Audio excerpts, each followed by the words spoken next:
I'm going to share with you the two-step time management system that transformed my business. And it's also transformed the businesses of thousands of my clients. So keep watching and let's dive into it. You're Tamer, CEO and founder of Healthpreneur. We help world-class health professionals build world-class coaching businesses that transform more lives.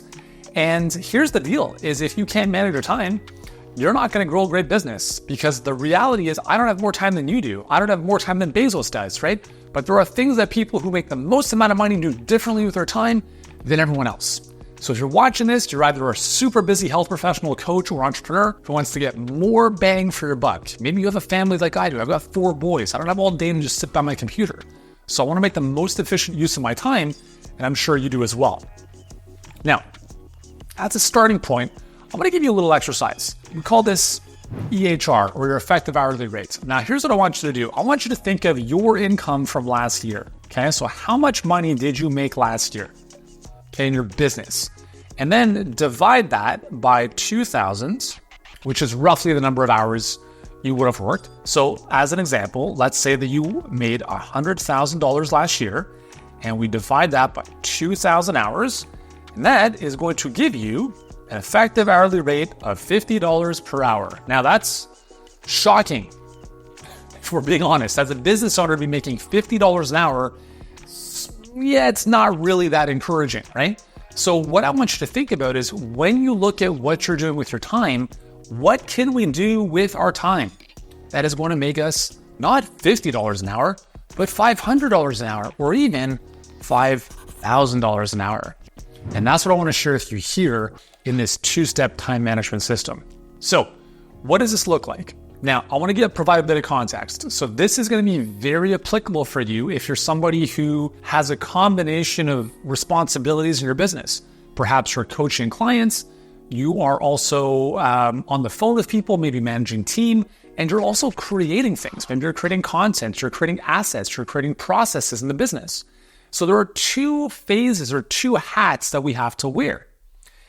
Part of that is, I think, most appropriately done in the morning, and the other is done in the afternoon. And this is the very same system we give our clients so that they can be more effective in what they do. So the first thing we want to think about is, first thing in the morning is we want to use this time to create. You are freshest when you get out of bed and you've recharged your battery. That is the moment of time where the best thing you can do is not spend an hour or 2 hours doing an elaborate morning routine, but fundamentally it's to get into the creative work. It's to get into the work that you can only do. It has nothing to do with the outside world. So this is between you and you. It's about you at your computer typing. It's about you on video shooting a video. It's about you documenting a process. It's about you writing that email. It's about you writing that ad. It really has nothing to do with being connected to the internet. And so this is the most valuable thing you can do, I believe, as an entrepreneur. Because there's always this age-old debate, right, of like ideas versus execution, which is more important. Well, you could have great ideas, but if you don't execute on them, they're worthless. I agree with that. But here's the thing, is when you have flawless execution, the only thing that makes that better is executing a better idea. And you don't get better ideas by being in the busyness of your business all the time. You get great ideas from space, not outer space, but you creating space for you to create, right? So in the morning is when you want to take that time to distance yourself from the rest of the world. And that means no email, no social media, no connection to the internet. And quite honestly, you can use an app. I'll just write it here, called Self-Control. I have no affiliation with this. I think it's free or $10. It's on Mac, but there's a couple other versions, that are similar to this as well. What this will do is it'll block any websites you don't want access to. So you can set it the day before, right? So when you finish your work day, set it for 12 hours, 18 hours, whatever time you want the next day, distraction free, just set it and it'll block you from Gmail, social media, all the different things that distract you. So one of the things that I do is I'll finish my day at 3, 4 o'clock. I'll set self-control for the next day. So if I do 12 hours, that's 4 a.m. the next day. I'll give myself maybe, we'll call it 18 hours. So I have an extra 6 hours on top of that. So 4 until 10 a.m., I can't go to Slack. I can't go to Gmail. I can't go to Facebook. Now what do? Well, I can only create. I can only shoot a video. I can brainstorm. I can write. And that is what we want to be doing. Maybe it's developing the curriculum for your coaching program, or maybe it's building the next product you're building, whatever that might be. Use your AM time, your morning time, when your willpower is highest, when your creativity is highest, when your battery, your mind is recharged. That's when you want to use the heaviest juice, the heaviest lifting of creative power first thing in the morning. Brian Tracy has a saying, eat that frog, right? It's the same idea here. You're going to do the most important, sometimes the hardest thing, first thing in the morning. So that's what the first part of the day looks like. Now what does that look like for you? Is that 6 hours of creation work? Maybe not. I mean, if you're a busy practitioner in a clinic, maybe it's you have to wake up an hour earlier and just get to your computer and write for an hour, or create what it is you're creating, and then you're off to work, to the clinic for the rest of the day working with patients. Because you know that here's the thing, is that the creation is the most important piece of this, because this is about working on the business as well as in the business a little bit, but you can create your future, your dream future, without spending time creating. When I was an overworked personal trainer, I was working from 7 in the morning till like 10 o'clock at night. I was at the gym.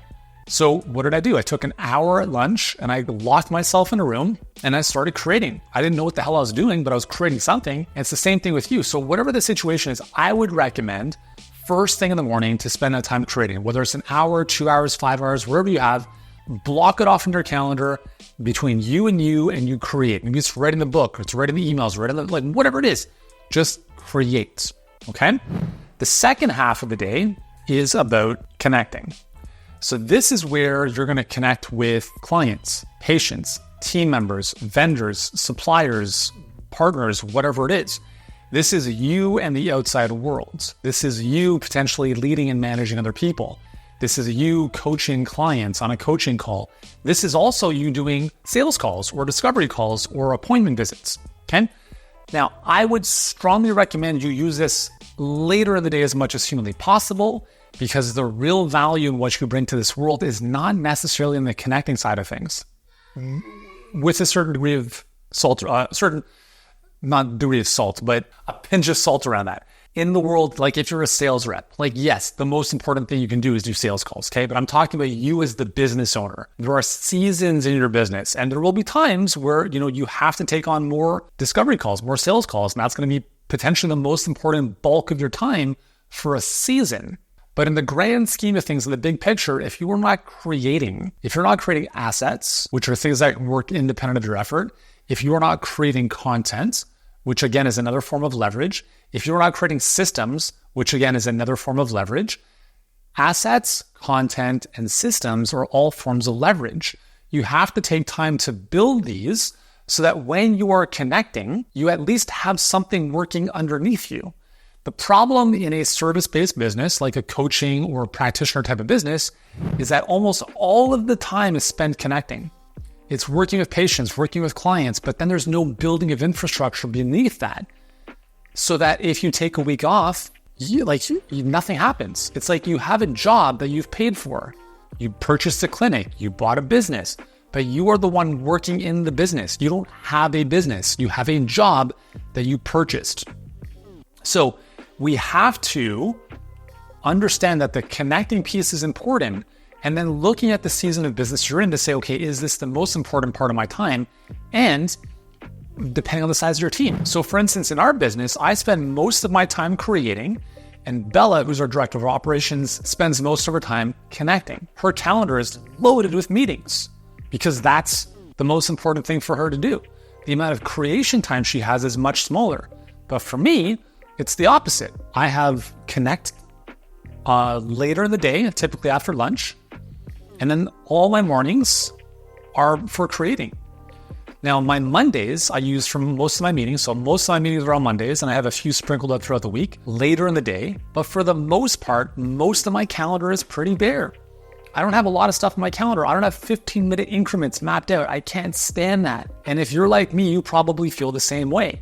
And if that's the way you feel, that's a good indication that you're a creator. You're someone who likes to create, to bring ideas to life, and you need space to make that happen. With that said, there's still times where you have to connect. So when I first started Healthpreneur, my calendar looked a little bit different. I would still take time in the morning to create. I was writing ads, I was creating assets like our webinar, our funnel, all that kind of stuff. But because I was early on in business, I had to speak to prospective clients. So I would do 4, 5, 6 hours per day of sales calls so I could actually generate revenue to grow the business.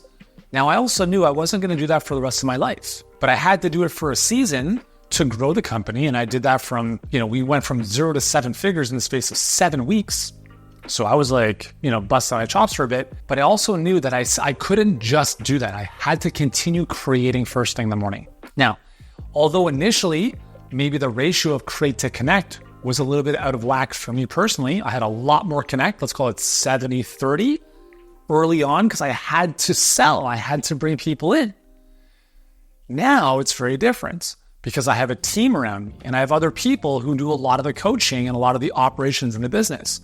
I spend 3 hours a week coaching my clients, which I love to do, but it's not 3 hours a day. And I don't do any sales calls. I don't actually even talk with the sales team anymore. Now we have a director of sales who does all that stuff. But I had to go through this journey to build the infrastructure, to build the system so that I could delegate and elevate, right? And that's where the creation is so important, because if you don't spend the time to document what you do and how you do it, don't be surprised if you're still doing that very same thing forever. You have to be able to document the process to then eventually be able to step out of it. But if you're only connecting and if you're only working with patients and clients all day and you're not taking the time to work on the business, you will always be stuck in the business. So what ends up happening is it's not about working less. It's about understanding that you have to kind of do two things at once. If you are transitioning from an existing model to something you want to do that is a little bit more exciting. So for instance, when I was transitioning from working in person with clients to working online, I was working 12, 14, 16 hours a day as a trainer. Now, I didn't have a lot of time to build my dream, but I had to.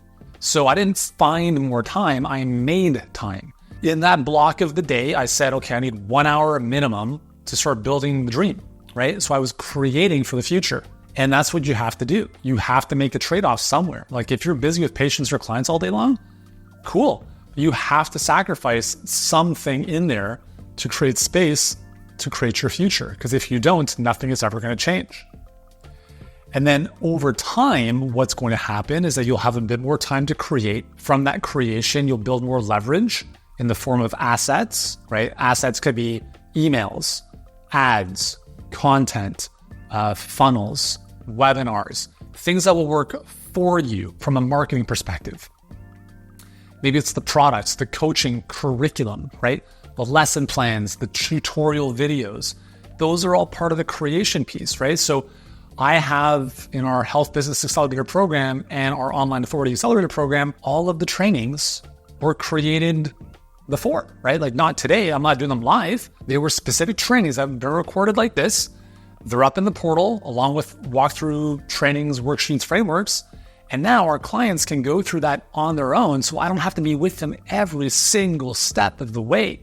And this is one of the things that we help our clients do, where we help productize your knowledge, turning your service into a product, but also layering that with coaching and accountability to create an exceptional experience and outcome for your clients. So create first thing of the day, connect later in the day. Now, what does that exactly look like for you? It's going to depend, right? It might be 1 hour in the morning. It might be 5 hours in the morning.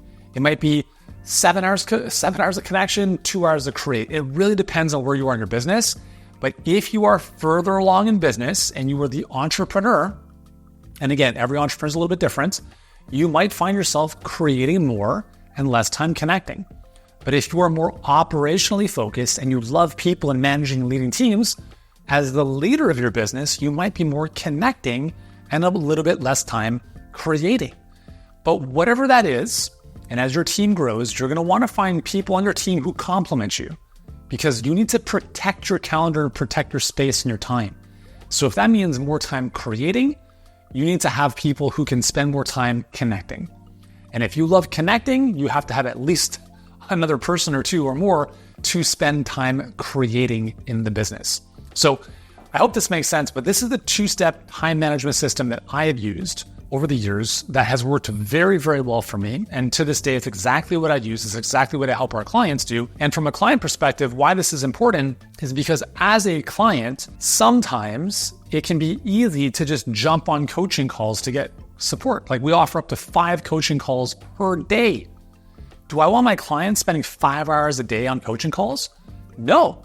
I would rather they spend 5 hours creating or 2.5 hours creating and 5 hours of their own sales calls to enroll clients. So even for our clients, we recommend to them, spend your time in the morning creating. There's 4 things they do on a daily basis. It takes them 60 to 90 minutes. That's what they do. Okay. First thing in the morning. After that, in the afternoon, jump on some coaching calls. Get all your sales calls scheduled out later in the day or after lunch or after creation time. Because if the first thing you do in the morning is do sales calls or check emails, you are reacting to the outside world and you will always be playing catch up with that type of game. My biggest encouragement to you, and this is the biggest thing that I think will make a big shift for you in life, is turn off all outside distractions. Nothing is more important than you and you first thing in the morning. I would get into your work first thing, and then if you want to go for a walk or do some exercise, I would do that afterwards. Now, again, your morning is up to you, but I'm only sharing what's worked for me, to build a very sizable business that's helped a lot of people. Again, I've got 4 boys, okay? I've got 4 kids. So for me, I shut down. They have soccer every single night of the week, sometimes multiple times a day. I can't mess around with my time. And to be able to manage a very large 8-figure business and a family, and also have time for myself to work out, which I do almost on a daily basis, you have to be able to manage your time appropriately, because the only difference between you at $50 an hour versus you at $5,000 an hour is what you decide to do with that time. The most important thing you need to focus on early on in business is to drive revenue. A lot of our clients come to us and their ratio of sales to delivery is 1 to 10. They spend 10 hours on delivery for every 1 hour on sales, which is crazy because you can't scale a business like that. So part of what we help them do, at least in our mastery program, is we help them shift their focus a little bit away from delivery, but I'm not saying they're not compromising their client results. We're looking at how do we effectively improve this model so you can step out of it a little bit, spend a little bit more time on the front end. So when you are spending your hours per day, 2, 3, 4, 5 hours a day, more of it is on sales initially, so you can bring in more revenue. The more revenue you have, the more margin you have. The more margin you have, the more people you can hire. The more people you can hire, the more you can step out of that, come back into spending more time in creation. You create assets that work for you that drive even more revenue. You can hire more people to buy back your time. Does that make sense? So I hope it does. If you found this useful, let me know below what you enjoy most about this simple 2-step time management system. I encourage you, if you're not already doing something like this, to give it a shot for 30 days and then report back to me and let me know how your productivity has increased, how you feel in terms of your own production on a daily basis, and what's happening within your business. So that's all for today. Thank you so much for joining me. Remember to subscribe to this video. We've got hundreds of other videos on this channel to help you grow a thriving health coaching business so you can ultimately help more people, including yourself. I'm going to show you how to make $50,000 per month in your online fitness business. That's what I want to break down with you here. And I'm going to show you a roadmap that we've helped thousands of your colleagues execute in their online businesses. And it goes against what everyone else is telling you.